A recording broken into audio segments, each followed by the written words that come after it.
Hello दोस्तों, पवन teaching centre में आपका स्वागत है। पेन पेपर हाथ में है, 10वां के बायोलॉजी के बुक हाथ में है।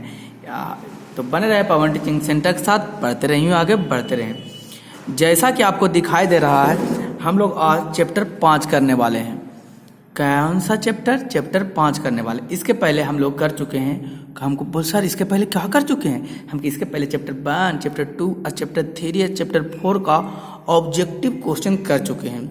जो हम लोग चैप्टर 22 क्वेश्चन कराया जा रहे हैं, प्रत्येक चैप्टर का लगभग 50-60 क्वेश्चन से प्लस ही आपको कराया जा रहा है, जो कि एकदम इम्पोर्टेंट क्वेश्चन है, जो एग्जाम में आने की प्रबल संभावना है। कहने का मतलब यह हुआ कि हो सकता है एग्जाम में यही से आ जाए, टैली कर जाए, इसलिए वीडियो को देखना ना भूलें। अगर आप इस चैनल पर पहली बार हैं तो चैनल को सब्सक्राइब कर लें, अगर पहले से हैं तो एक दोस्तों के साथ ही वीडियो को शेयर कर दें और लाइक का बटन दबाना ना भूलें, जिससे कि हमको मोटिवेशन मिले और हम क्या करें, इसी तरीक़े से और आगे वीडियो बना सकें। जैसा कि दिखाई दे रहा है, चैप्टर 5 हमारा पर्यावरण क्या है। पहला क्वेश्चन, निम्न में से कौन जैव अनिम्नीकरण है? डीटीपी, कागज, वाहन बाहित मूल, मल या इनमें से कोई नहीं। तो देखो, अनिम्नीकरण किसको पहले सर हमको ये थोड़ा सा बता दीजिए, अनिम्नीकरण होता क्या है? जो सड़े गले नहीं, उसे कहते हैं अनिम्नीकरण कहते हैं। तो जैसा कि आपको अगर दिखाई दे रहा होगा, क्या किया जा रहा होगा, जैसा कि आपको दिखाई दे रहा है, अनिम्नीकरण किसे कहते हैं? अनिम्नीकरण उसे कहते हैं जिससे क्या हो, जिसको जो सड़ा गल नहीं सके, जो सड़ ना सके न गल सके, अनिम्नीकरण कहता। देखिए, बहित मल, जो मल मूत्र होता है वो सड़ गल सकता है कि नहीं? सड़ता गलता है। कागज भी सड़ता गलता है। तो कौन? डीडीटी का जो छिड़काव होता है, रसायन है जो ना तो सड़ेगा ना तो गलेगा, इसलिए कह सकते हैं अनिम्नीकरण है। डीडीटी क्या है, कैसा पदार्थ है? अनिम्नीकरण पदार्थ है। प्रश्न संख्या 2, ओजोन परत। कौन परत? ओजोन परत। तो ओजोन परत पाई जाती है ऑप्शन नंबर ए स्ट्रेटोस्फेयर में, ऑप्शन नंबर बी एक्सोस्फेयर में, ऑप्शन नंबर सी आयनोस्फेयर में और ऑप्शन नंबर डी ट्रोपोस्फेयर में। तो ओजोन परत कहाँ पाया जाता है जी? ये भी पूछे किससे है सर? ओजोन परत स्ट्रेटोस्फेयर में पाया जाता है। तो नीचे कमेंट बॉक्स में हमको लिख के बताइए कि हवाई जहाज कौन सा स्फीयर में उड़ाया जाता है। जल्दी नीचे कमेंट बॉक्स में लिख के में बताइए। प्रश्न संख्या 3, निम्न में से कौन एक जलीय आहार श्रृंखला है? ऑप्शन नंबर ए घास, बकरी, शेर। कह रहा है एक जलीय आहार श्रृंखला। शैवाल, जलीय कीट, मछली, घास, जलीय कीट, मछली, मनुष्य, घास, मछली, मनुष्य। तो बताइए इसमें से कौन सा एक जलीय श्रृंखला? तो सर जलीय मतलब जलीय आहार श्रृंखला मतलब कुछ जो पूरा खाना दाना सिर्फ जल के ही अंदर हो जाए।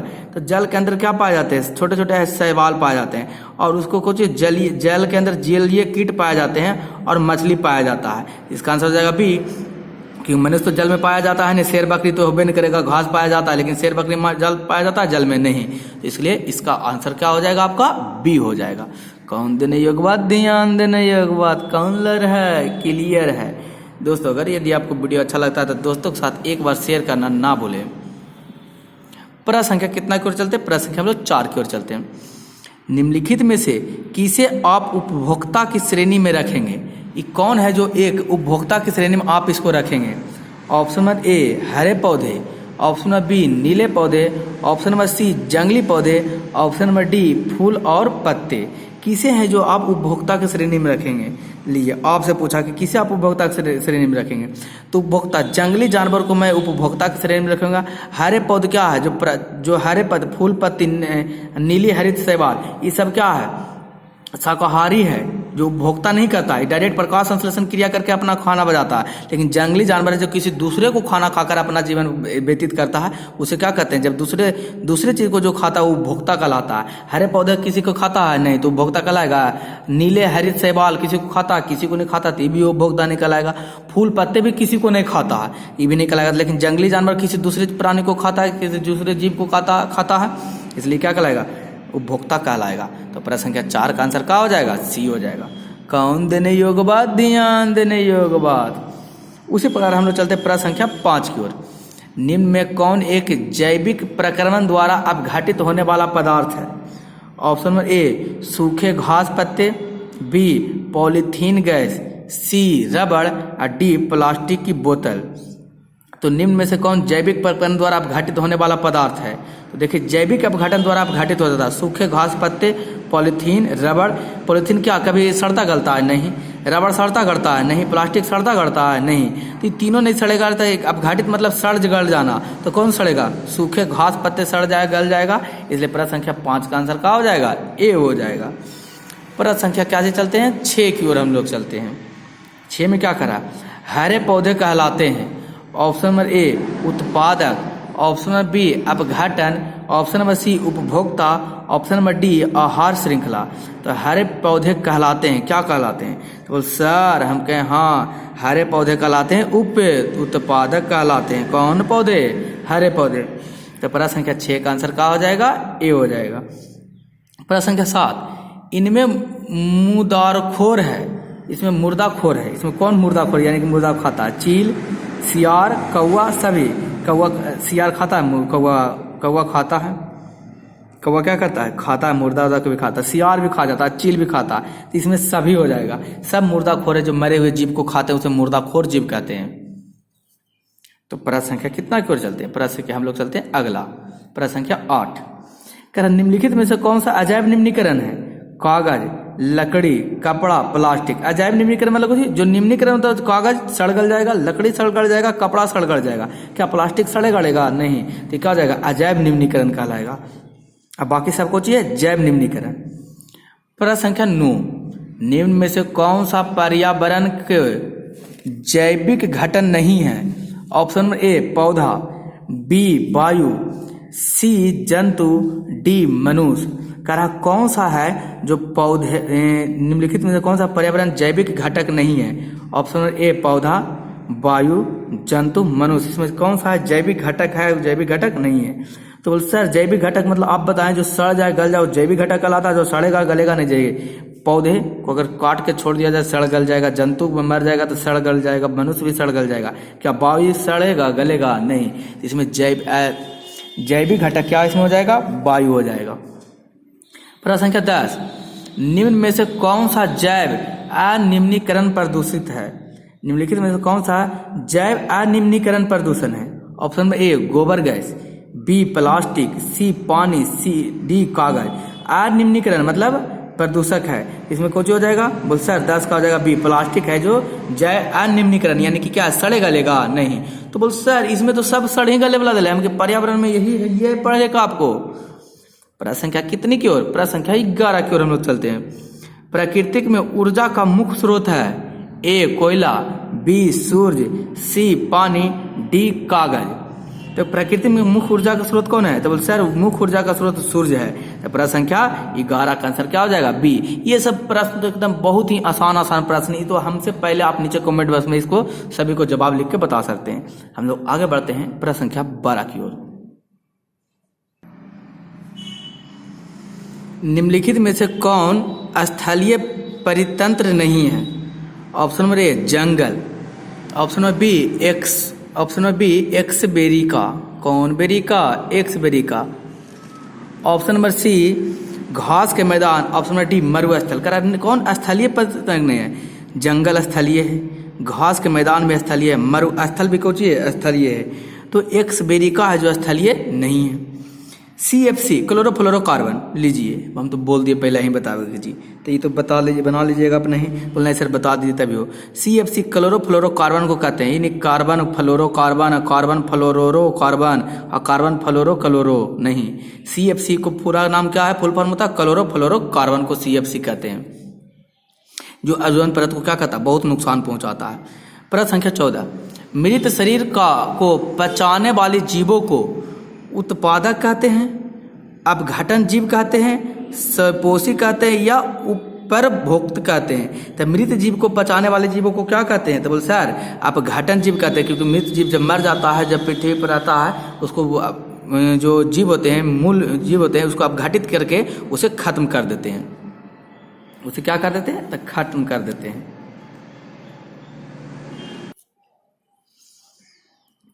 प्रश्न संख्या कितना 15। वनों की अधिक कटाई का परिणाम होता है कम वर्षा, भूस्खलन, भूमि अपरदन तथा बाढ़, उपयुक्त में से सभी। तो प्रश्न संख्या 15 का आंसर क्या हो जाएगा? वनों की कटाई के कारण कम वर्षा भी होता है, सही, बिल्कुल सही। भूस्खलन, मिट्टी का जो जमाव होता है नहीं हो पाता है।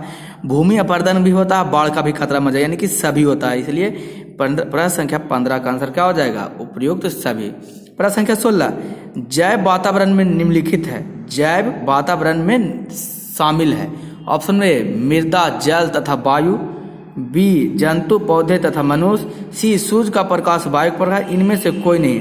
तो जैव वातावरण में कौन सा शामिल है? तो बोल सर कौन सा शामिल है? जंतु, पौधा तथा मनुष्य जो जैव वातावरण में क्या है? शामिल है। प्रश्न संख्या 17, वैसे जीव जो पौधे एवं जंतु को दोनों का भक्षण करता है कहलाते हैं मांसाहारी, शाकाहारी, सर्वभक्षी या उभयचर। तो वैसे जो जीव को भी खाता है और जंतु भी को भी खाता है वो क्या कहलाता है? तो सर्वभक्षी कहलाता है, यानी कि सब चीज खाता है, जीव जंतु खा लिया, पेड़ पौधा खा लिया तो सर्वभक्षी कहलाता है।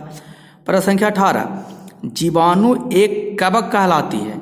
ऑप्शन नंबर ए उत्पादक में, बी अपघटन, सी उपभोक्ता, डी आहार श्रृंखला। तब प्रश्न संख्या 18 का आंसर क्या होगा जी? बोल सर बता दें हम कि बिल्कुल बताइए। 18 होता है जीवाणु एक कवक है, क्या कहलाती है? अपघटन कहलाती है। ये मरे हुए जीव जंतु को क्या करते हैं? अपघटित करके उसे खत्म, सड़ा गला के या खत्म कर देती है। प्रश्न संख्या कितना 19 की ओर चलते हैं। सौर ऊर्जा जीव मंडल में निम्न में से किसके द्वारा प्रवेश करती है? सौर ऊर्जा जो जीव मंडल में निम्न में से किसके द्वारा प्रवेश करती है? ऑप्शन नंबर ए हरे पौधे द्वारा, ऑप्शन नंबर बी जंतु द्वारा, ऑप्शन नंबर सी कवक द्वारा, ऑप्शन नंबर डी बैक्टीरिया के द्वारा। तो प्रश्न संख्या 19 का आंसर क्या होगा जी? ये होगा सौर ऊर्जा जीव मंडल में किसके द्वारा प्रवेश करती है? तो हरे पौधे के द्वारा सौर मंडल जीव मंडल में प्रवेश करती है। इसे कैसे बोल सकते हैं? पेड़ पौधे क्या करेगा? सूर्य के प्रकाश से अभिक्रिया करके प्रकाश संश्लेषण करेगा, उससे ऊर्जा बनाकर पौधा विकसित होगा। अब पौधों को सारा जीव जंतु खाकर उससे ऊर्जा प्राप्त करेगा, इसलिए कह सकते हैं कि सौर ऊर्जा जीव मंडल में कैसे प्रवेश करती है? तो हरे पेड़ पौधे द्वारा प्रवेश करती है। प्रश्न संख्या 20, ओजोन परत महत्वपूर्ण है क्योंकि वह अवशोषित करता है। ऑप्शन ए ऊष्मा को, पराबैंगनी किरण को, सूर्य की ऊष्मा को, अपरक्त किरणों को। तो ओजोन परत क्या है? किसको करती है? तो पराबैंगनी किरण को क्या करती है? अवशोषित करती है, जिस कारण यह एक महत्वपूर्ण है ओजोन परत। ओजोन परत को चाहिए था O2 को ओजोन परत कहते हैं, सॉरी O3 को। ओजोन परत का रासायनिक सूत्र क्या है? O3 है। इसका गंध कैसा होता है? सड़ी मछली जैसा होता है। ये भी प्रश्न कई बार आपको पूछा है एग्जाम में। प्रश्न संख्या 21, प्रत्येक परितंत्र होता है, एक गतिशील तंत्र, बी प्रगतिशील तंत्र, सी अस्थायी तंत्र, डी गैतनात्मक तंत्र। तो प्रत्येक परितंत्र होता है। प्रश्न संख्या 21 का आंसर क्या होगा? डी होगा गैतनात्मक तंत्र। प्रत्येक परितंत्र होता है, गैतनात्मक तंत्र होता है। प्रश्न संख्या 22, प्रश्न संख्या 22 में क्या करा? पर्यावरण मुख्य रूप से कितने घटकों का बना होता है? 1, 2, 3, 4। कौन सा होगा जी? नीचे कमेंट बॉक्स में लिख के बताइए। बोल सर हम कहें हाँ। तब पर्यावरण जो होता है न, जो 2 घटकों का होता है, जैवीकरण और अजैवीकरण, 2 घटक होता है, इसमें पाए जाते हैं। चलते हैं प्रश्न संख्या 23 की ओर। कौन संख्या? प्रश्न संख्या कौन? 23 करा है। परितंत्र के जैविक घटकों की श्रेणियां निम्न में से कौन है? ए उत्पादक, बी उपभोक्ता, सी अपघटन, डी ए सभी। प्रश्न संख्या 23 का आंसर क्या होगा? 23 का आंसर डी होगा। परितंत्र एवं जैविक घटक में उत्पादक, उपभोक्ता, अपघटन सब होते हैं। प्रश्न संख्या 24, ऑक्सीजन सभी प्रकार के वायवीय जीवों के लिए आवश्यक है, जबकि ओजोन एक द्रव है, बी घातक विषय है, सी अक्रिय धातु है, डी सभी गलत है। तो प्रश्न संख्या 24 का आंसर क्या होगा जी? बी होगा घातक विषय। ऑक्सीजन सभी प्रकार के वायवीय जीवों के लिए आवश्यक है, जबकि वो क्या है? ओजोन एक घातक विषय है। प्रश्न संख्या 25, कृत्रिम पारितंत्र का उदाहरण है, ए वन, तालाब, बी झील तालाब, सी बगीचा खेत, सी सभी सभी सही है। तो कृत्रिम परितंत्र का क्या होगा? तो बोल सर कृत्रिम परितंत्र होता है बगीचा और खेत को कृत्रिम तरीके से यानी मानव द्वारा बनाया जाता है। वन तालाब झील तालाब ये तो क्या होता है प्राकृतिक द्वारा बना होता है, इसलिए इसका आंसर क्या हो जाएगा सी। प्रश्न संख्या 26, ओजोन परत पाया जाता है। कौन परत? ओजोन परत पाया जाता है। कहाँ पाया जाता है? वायुमंडल की निचली सतह में पाया जाता है, वायुमंडल के निचली सतह। ऑप्शन नंबर ए हो गया। ऑप्शन नंबर बी चलते हैं। इधर आपको ऑप्शन नंबर क्या मिल जाएगा? तो बोल सर इधर आपको मिलेगा हमको ऑप्शन नंबर क्या बी। ऑप्शन नंबर बी को चाहिए वायुमंडल की ऊपरी सतह। ऑप्शन नंबर सी वायुमंडल की मध्य सतह। इनमें से कोई नहीं। तो ओजोन परत कहाँ पाया जाता है? बोल सर हमके हाँ क्या आंसर होगा? तब वायुमंडल की ऊपरी सतह में ओजोन परत पाए जाते हैं, सबसे ऊपरी परत में ओजोन परत रहता है। तब इसी को पृथ्वी का सुरक्षा कवच भी कहा जाता है। प्रश्न पूछेगा तो आप नोट्स में चाहे तो लिख सकते हैं। यदि आपको अच्छा लग रहा है तो वीडियो को शेयर करना ना भूले। बने रहे पवन टीचिंग सेंटर के साथ, पढ़ते रहिए, आगे पढ़ते रहे। प्रश्न संख्या 27, निम्न में से कौन से समूह में केवल जैव निम्नीकरण पदार्थ है? 2018 में प्रश्न पूछा गया। ऑप्शन नंबर ए घास पुष्प तथा चमड़ा, बी घास लकड़ी एवं प्लास्टिक। जैव निम्नीकरण तो प्लास्टिक जैसा ही आ गया तो खेला खत्म इसका हो गया। सी फलों के छिलके केक एवं नींबू का रस, डी केक लकड़ी एवं घास। तो प्रश्न संख्या 27 का आंसर क्या होगा जी? बोल 27 का आंसर देखिए घास पुष्प तथा चमड़ा, ये भी क्या है? जैव निम्नीकरण है। इसमें तो कैंसिल हो जाएगा। फलों के छिलके केक एवं नींबू, ये भी क्या है? निम्नीकरण हो जाएगा। केक लकड़ी एवं घास, केक क्या है? केक लकड़ियां एवं घास, लकड़ियां भी जैव निम्नीकरण हो जाएगा, केक भी क्या हो जाएगा? हो जाएगा। लेकिन इसमें तो आंसर आपको यहाँ पर आना चाहिए कौन नहीं है, तब आंसर हो जाता है सी। क्या हो जाता है इसमें? हो जाता बी। यहाँ पर तो ए भी आंसर हो जाएगा, सी भी हो जाएगा, क्या हो जाएगा? डी भी हो जाएगा। फलों के छिलके भी सड़ गल जाएगा, केक एवं नींबू का रस सड़ेगा नहीं, गलेगा नहीं। तो क्या हो जाएगा? यहाँ पर ए और डी हो जाएगा। इसका आंसर क्या हो जाएगा? ए और डी। ऑप्शन इसका गलती दिया हुआ है, इसका आंसर ए और डी दोनों हो जाएगा। प्रश्न संख्या 28, निम्न में से कौन आहार श्रृंखला का निर्माण होता है? आहार श्रृंखला का निर्माण कौन है? जो देखिए ऑप्शन नंबर 2018 में पूछा गया क्वेश्चन, 2019 में पूछा गया। ऑप्शन नंबर ए घास गेहूं आम खाद्य श्रृंखला का निर्माण होता है। घास बकरी मानव, घास किसको खाएगा? बकरी, घास बकरी खाएगा, बकरी को कौन खाएगा? मानव खा जाएगा, ये भी हो जाएगा। घास गेहूं आम, घास आम को खाएगा, गेहूं को नहीं, गेहूं आम को नहीं खाएगा। बकरी गाय हाथी, बकरी गाय खाएगा नहीं, ये भी नहीं होगा। घास मछली बकरी नहीं, इसमें कौन हो जाएगा? 28 का बी हो जाएगा। बोल क्यों होगा सर? आहार श्रृंखला। देखिए घास को कौन खाएगा? बकरी, बकरी को कौन खा जाएगा? मानव। ये कौन श्रृंखला कहलाएगा? आहार श्रृंखला कहलाएगा। इसलिए प्रश्न संख्या 28 का आंसर क्या हो जाएगा? बी। प्रश्न संख्या 29, निम्न में से कौन पर्यावरण मित्र व्यवहार कहलाते हैं? ए बाजार जाते समय सामान के लिए कपड़े का थैले ले जाना, बी कार्य समाप्ति पर लाइट तथा पंखे का स्विच बंद करना, सी माँ द्वारा विद्यालय छोड़ने की बजाय तुम्हारा विद्यालय तक पैदल जाना, और डी उपयुक्त में सभी। निम्न पर्यावरण मित्र व्यवहार कौन सा है? तो पर्यावरण मित्र व्यवहार आपको कौन सा दिख रहा है? सभी दिख रहा है पर्यावरण मित्र व्यवहार है। बाजार जाते समय के लिए कपड़े का थैले ले जाना, कपड़े का थैला होना चाहिए, इन्हें कि प्लास्टिक का थैला, एकदम बिल्कुल सही है, ये भी पर्यावरण का मित्र कहना। कार्य समाप्ति पर लाइट तथा पंखे स्विच बंद कर देना, ये भी पर्यावरण काम हो गया, तो लाइट और पंखा का स्विच बंद कर दो। माँ द्वारा विद्यालय छोड़े जाने पर तुम्हारे विद्यालय पैदल आना, कौचा ना पैदल आना, इन्हें की गाड़ी पर आ देना, वो पर्यावरण के मित्र नहीं कहलाएगा। तो सही। प्रश्न संख्या 29 का आंसर क्या हो जाएगा? डी हो जाएगा। प्रश्न संख्या हम लोग चलते हैं 30 की ओर। प्रश्न संख्या 30 क्या करा? जीव मंडल में ऊर्जा का एकमात्र स्रोत है। जीव मंडल में ऊर्जा का एकमात्र स्रोत है। ऑप्शन नंबर ए अणु, सूर्य का प्रकाश, रासायनिक ऊर्जा, विद्युत। क्या है? जीव मंडल में ऊर्जा का एकमात्र स्रोत है सूर्य का प्रकाश, और कहीं से नहीं ऊर्जा आता है, इसी के द्वारा सभी ऊर्जा को क्या करता है? ग्रहण करता है। प्रश्न संख्या 31, घास स्थलीय परितंत्र में उत्पन्न है। ए घास, कीड़े, हिरण, जंगल। तो घास स्थलीय परितंत्र में उत्पन्न है, तो बोल सर ये भी पूछे घास स्थलीय, तो घास इसमें होगा और क्या होगा? तो बिल्कुल सही। प्रश्न संख्या 32, ओजोन के अणु में ऑक्सीजन के कितने परमाणु होते हैं? 1, 2, 3, 4। तो ओजोन के अणु में ऑक्सीजन के कितने परमाणु होते हैं? तो ओजोन के अणु में ऑक्सीजन के परमाणु 3 होते हैं। तो आंसर क्या हो जाएगा? क्यों? क्योंकि O3 होता है। O3 परमाणु, कितना परमाणु हो गया? 3 परमाणु हो गया। अपघटन का उदाहरण है कवक, बाघ, बकरी, हरे पौधे। तो अपघटन का कौन सा एक उदाहरण है? तो सर कवक है जो अपघटन को उदाहरण, सब मरेगा सड़ेगा नहीं तो कवक इसको सबको गला देगा, खा पी के पचा जाएगा। बोल वाह सर, ऐसी बात है कि बिल्कुल ही सही बात है। प्रश्न संख्या 34, चिपको आंदोलन का मुख्य उद्देश्य संरक्षित करना था मिट्टी को, वृक्ष को, जल को, बिजली को। तो बस चिपको आंदोलन का मुख्य उद्देश्य था वृक्षों को क्या करना? सुरक्षित करना। प्रश्न संख्या 35, निम्नलिखित में से कौन सा प्राकृतिक परिस्थिति तंत्र है? ये प्रश्न 18 में पूछा गया। तालाब, फसल, झील, जंगल, कौन सा एक प्राकृतिक द्वारा बनाया गया?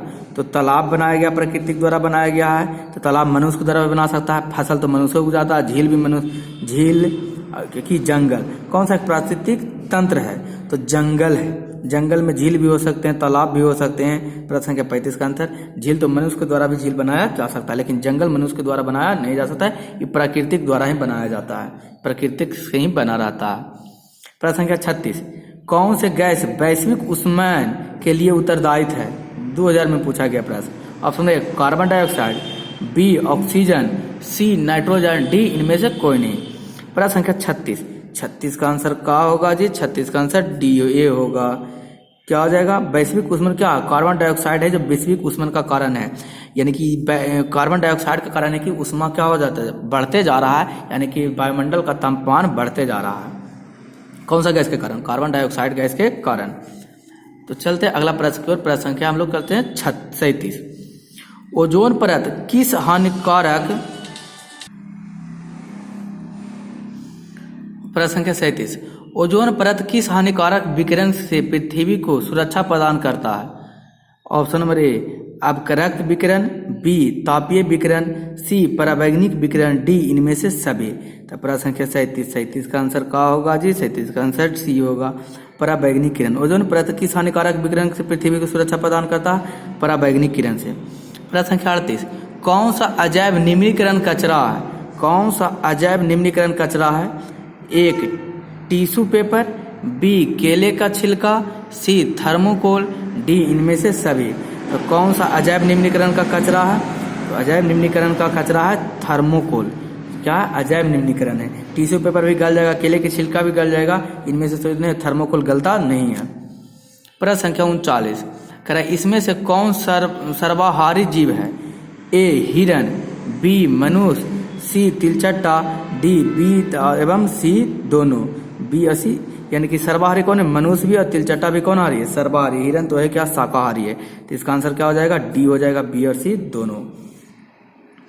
दोस्तों अगर आपको वीडियो अच्छा लगता है तो वीडियो को लाइक और शेयर और सब्सक्राइब करना ना भूलें, जिससे हमको क्या मिलेगा? आप जब वीडियो को शेयर करेंगे ज़्यादा से ज़्यादा व्यू आएगा तो हमसे इससे मोटिवेट मिलेगा और हम क्या करेंगे इससे और इस तरीक़ा से वीडियो बनाने का कोशिश करेंगे।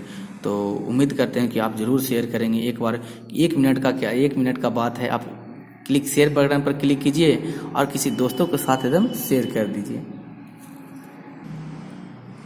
प्रश्न संख्या 40, सूक्ष्म उपभोक्ता जीव कहलाते हैं? ए जीवाणु, बी कवक, सी ए बी दोनों, डी गिद्ध। तो सूक्ष्म उपभोक्ता जो छोटा छोटे खाते हैं जीवाणु, और बी जो सूक्ष्म उपभोक्ता है ये क्या कहते हैं? छोटे छोटे एकदम टुकड़े में खाते हैं, ये छोटा जीव है। प्रश्न संख्या 41, इनमें से कौन वन आहार श्रृंखला बनता है? ए बाघ घास हिरन, बी घास हिरन बाघ, सी हिरन बाघ घास और डी घास बाघ हिरन। प्रश्न संख्या 41 का आंसर क्या होगा? कौन सा है? वन आहार है। तो घास हिरन बाघ ही कुछ है, वन आहार श्रृंखला है। सब तो ये पहले इन्हें कि बाघ खाएगा घास को नहीं, घास खाएगा हिरन को कौन खा जाएगा? बाघ खा जाएगा। इसलिए अब बाकी क्या? बाघ खाएगा बाघ को, बाघ को हिरन खाएगा नहीं। उसी प्रकार के घास खाएगा बाघ और बाघ खाएगा हिरन नहीं। हिरन खाएगा बाघ और बाघ खाएगा घास नहीं। इसमें से सही श्रृंखला कौन है? घास को खाएगा हिरन को कौन खा जाएगा? बाघ खा जाएगा। इसलिए वन आहार श्रृंखला कहलाती है। प्रश्न संख्या 42, सूर्य के द्वारा निकला हुआ पराबैंगनिक किरण कहाँ अवशोषित होता है? ए क्षोभ परत में, बी आयन परत में, सी ओजोन परत में, डी बहिर्ष परत में। तो प्रश्न संख्या 42 का आंसर क्या होगा जी? सी होगा, ओजोन परत में। सूर्य द्वारा निकला हुआ पराबैंगनिक किरण कहाँ अवशोषित होता है? ओजोन परत में। प्रश्न संख्या 43, परावैंगिक किरण के कारण मनुष्य में कौन सा रोग उत्पन्न होता है? ए त्वचा कैंसर, बी एड्स, सी टाइफाइड और डी मलेरिया। तो परावैंगिक किरण के कारण कौन सा रोग होता है? तो त्वचा कैंसर हो जाता है परावैंगिक किरण के कारण। प्रश्न संख्या 44, वायुमंडल कितने परतों में बटा हुआ है? ए 4, बी 5, सी 3 और डी 7। तो वायुमंडल कितने परतों में बटा हुआ है? तो सर वायुमंडल 5 परतों में बटा हुआ है। तो प्रश्न संख्या 44 का आंसर क्या हो जाएगा? बी हो जाएगा। प्रश्न संख्या 45, पादप खाने वाला जीव को कहते हैं? ए शाकाहारी, बी मांसाहारी, सी सर्वाहारी, डी इनमें से सभी। तो पादप खाने वाले जीवों को क्या कहते हैं? तो सर पादप खाने वाले जीवों को कहते हैं शाकाहारी कहते हैं। यानी कि पादप मतलब पेड़ पौधे घास फूस खाएगा। घास फूस खाने का मतलब नहीं, शाकाहारी चीज खाएगा। पादप से पेड़ से वो उत्पन्न फल को खाएगा, वो कहलाएगा शाकाहारी। प्रश्न संख्या 46, कह इनमें से कौन मानव निर्मित जैव निम्नीकरण है? ऑक्सीजन, बायोगैस, मीथेन या CFC। तो जैव निम्नीकरण है जो किसके द्वारा बना, कौन है? तो बायोगैस है जो मानव द्वारा है। जो जैव निम्नीकरण भी मानव द्वारा बनाया गया है, लेकिन मीथेन है जो मानव द्वारा नहीं बनाया गया है। ऑक्सीजन भी नहीं, क्लोरोफ्लोरोकार्बन भी नहीं, मानव द्वारा बनाया गया। लेकिन क्या है? मीथेन तो पहले से, ये क्या है? मानव द्वारा बनाया गया, लेकिन जैव निम्नीकरण नहीं, अजैव निम्नीकरण है। प्रश्न संख्या 47, हमारे द्वारा उत्पादित अजैव निम्नीकरण कचरे से कौन सी समस्या उत्पन्न होती है? ए नाले नालिकाओं में अवरोध, बी मृदा प्रदूषण, सी मानव शरीर में जैव आवर्धन, डी इनमें से सभी। तो प्रश्न संख्या 47 का आंसर क्या हो जाएगा? सी, इस सब है जो अजैव निम्नीकरण है। प्रश्न संख्या 48, निम्न में से कौन आहार श्रृंखला सही है? ए आहार श्रृंखला सही है चूहा को घास खाएगा। बोल सर ये तो गलती है, चूहा कभी नहीं घास खाएगा। घास को चूहा खाएगा, ये भी गलती है। सर्प घास खाएगा, ये भी गलती है। मोर किसको खाएगा? सांप को खाएगा। सांप कोची खाएगा? घास खाएगा। ये तो सभी गलती हो जाएगा जी इस तरीका से। तो फिर से देखते हैं, चूहा घास, मोर सांप। घास को कौन खाएगा? चूहा खाता है घास, ठीक है। चूहा को कौन खा जाता है? सांप खा जाता है। सांप को मोर, बी हो जाएगा। चूहा घास खा कर रह जाएगा और सांप चूहे को खाएगा, और मोर किसको खा जाएगा? सांप को खा जाएगा। तो क्या हो जाएगा? प्रश्न संख्या 48 का आंसर हो जाएगा बी। प्रश्न संख्या 49, किसी पारिस्थितिक तंत्र में ग्रहण करने वाली होती है? उत्पादक, उपभोक्ता, अपघटनकर्ता या सूक्ष्म जीव। प्रश्न संख्या 49 का आंसर क्या होगा? ए होगा, उत्पादन। किसी पारिस्थितिक तंत्र में ग्रहण करने वाली होता है, क्या होता है? उत्पादक होता है। प्रश्न संख्या 50, प्रश्न संख्या 50 में क्या होगा? निम्नलिखित में कौन उत्पादक है? ए सर्प, बी मेढक, सी ग्रासहॉपर, डी घास। तो प्रश्न संख्या 50 का आंसर कौन होगा जी? बोल सर 50 का आंसर डी होगा, घास। निम्नलिखित कौन उत्पादक है? तो घास एक उत्पादक है। प्रश्न संख्या 51, मैदान पारिस्थितिक तंत्र में तृतीय उपभोक्ता है? हरा पौधा प्रथम उपभोक्ता, ग्रासहॉपर द्वितीय उपभोक्ता, और ग्रासहॉपर द्वितीय उपभोक्ता। ग्रासहॉपर को क्या खा जाएगा? मेढक खा जाएगा। तो मेढक कौन उपभोक्ता होगा? तृतीय उपभोक्ता। अब मेढक को कौन खा जाएगा? सांप खा जाएगा। तो सांप कैमा उपभोक्ता? चतुर्थ उपभोक्ता हो जाएगा।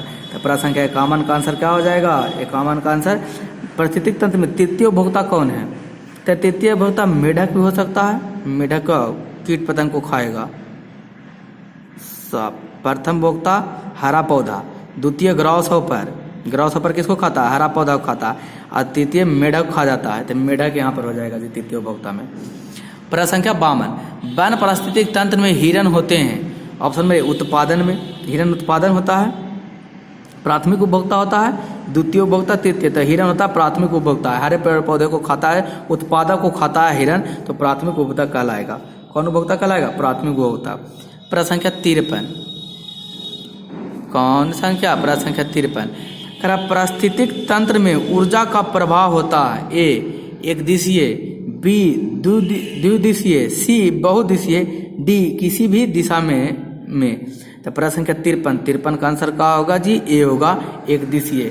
पारिस्थितिक तंत्र में ऊर्जा का प्रवाह होता है, कौन होता है? एक दिशीय ऊर्जा का प्रवाह होता है। प्रश्न संख्या 54, एक आहार श्रृंखला में शाकाहारी में से निर्माण होता है?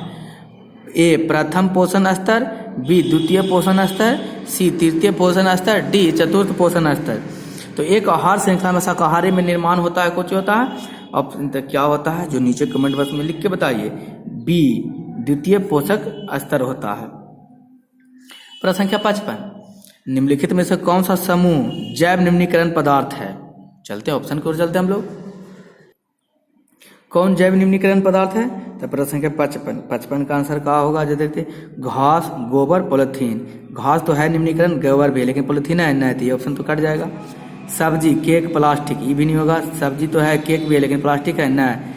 फल के छिलके, गोबर, पेपर, ये हो जाएगा सी। तो प्रश्न संख्या 55 का आंसर क्या होगा जी? तो सर 55 का आंसर टी हो जाए, सी हो जाएगा। अगलो देख लेते हैं। लकड़ी, दवा की खाली स्ट्रिप्स, चमड़ा तो हो जाएगा, लकड़ी भी हो जाएगा। क्या दवा के जो होता है खाली स्ट्रिप, यानी कि वो जो जिसमें दवा मेडिसिन वाला दवाई होता है जब बंधा होता है जो प्लास्टिक में, क्या वो सड़े गलेगा? नहीं। प्रश्न संख्या 56, सभी हरे पौधे होते हैं स्वयंपोषी, मृतजीवी, परजीवी, इनमें से सभी। तो सभी हरे पौधे को होते हैं स्वयंपोषी, यानी खुद का भोजन अपने बनाते हैं। प्रश्न संख्या 57, कौन सी गैस ओजोन परत में छेद के लिए उत्तरदायित्व है? 2019 में पूछा गया है। ऑप्शन में हाइड्रोजन, नाइट्रोजन, क्लोरोफ्लोरोकार्बन या मीथेन। तो होता है क्लोरोफ्लोरोकार्बन है जो ओजोन परत को क्या करता है? छेद करने का उत्तरदायित्व है। ओजोन परत के रासायनिक सूत्र क्या होता है? O3 होता है, याद रखिएगा। इसका गंध कैसा होता है? इसका गंध सड़ी मछली जैसा होता है। प्रश्न संख्या 58, चिपको आंदोलन किसके संबंधित है? वन से, मृदा से, जल से, वृक्ष से। तो बोल सर मारिए ना वन से चिपको आंदोलन। वन को, पेड़ पौधा को बचाने के लिए चिपको आंदोलन किया गया था। निम्नलिखित में से किसके कारण अम्ल वर्षा होती है? कार्बन डाइऑक्साइड के कारण, सल्फर डाइऑक्साइड के कारण, कार्बन मोनोऑक्साइड के कारण या क्लोरीन के कारण होता है? तो प्रश्न संख्या 59 का क्या था? तो सर सल्फर डाइऑक्साइड के कारण होता है जो अम्ल वर्षा होता है। अम्ल वर्षा के कारण ही जो क्या ताजमहल का रंग कैसा होता जा रहा है? पीला होते जा रहा है। अगर क्वेश्चन पूछेगा ताजमहल का रंग पीला क्यों होते जा रहा है, तो अम्ल वर्षा के कारण ही ताजमहल का रंग पीला होते जा रहा है। प्रश्न संख्या 60 जो कि लास्ट प्रश्न है दोस्तों, अगर वीडियो अच्छा लगा, मैं पढ़ाया, मेहनत की, आपको लगता है कि सर मेहनत कर रहे हैं, कुछ आपके लिए हम मेहनत कर रहे हैं, तो जरूर एक बार वीडियो को शेयर कर दीजिए, लाइक कर दीजिए अपने दोस्तों के साथ। चलिए देखते हैं, बाकी तो पढ़ते रहिए, आगे बढ़ते रहिए आप। प्रश्न संख्या 60, पारिस्थितिक तंत्र में ऊर्जा का स्रोत है? ए वायु, बी सूर्य प्रकाश, सी वर्षा जल, डी मिट्टी। तो परिस्थितिक तंत्र में ऊर्जा का स्रोत क्या है? तो प्रश्न संख्या 60 का आंसर क्या हो जाएगा? बी सूर्य प्रकाश। परिस्थितिक तंत्र में मेन ऊर्जा का स्रोत क्या है? यही है। आज हम लोग प्रश्न संख्या चैप्टर 5 का, चैप्टर किसका? 5 का हम लोग सारा प्रश्न 60 प्रश्न कर चुके हैं। जो चैप्टर वाइज प्रश्न चल रहा है, चैप्टर वाइज ऑब्जेक्टिव क्वेश्चन चल रहा है। अगर दोस्तों आपको वीडियो अच्छा लगा तो वीडियो को लाइक, आज चैनल पर पहली बार है तो चैनल को सब्सक्राइब करना ना भूलें। बने रहे पवन टीचिंग सेंटर के साथ, पढ़ते रहिए, आगे बढ़ते रहें। अंत में मैं आपको यही कहूँगा, छोटे को प्यार दे, बड़े को सम्मान करें, अपना व्यक्तित्व इस तरीक़ा से कायम रखें कि आपके साथ रह रहे स्त्री भी सुरक्षित महसूस कर सके। तो अंत तक वीडियो देखने के लिए आपका धन्यवाद।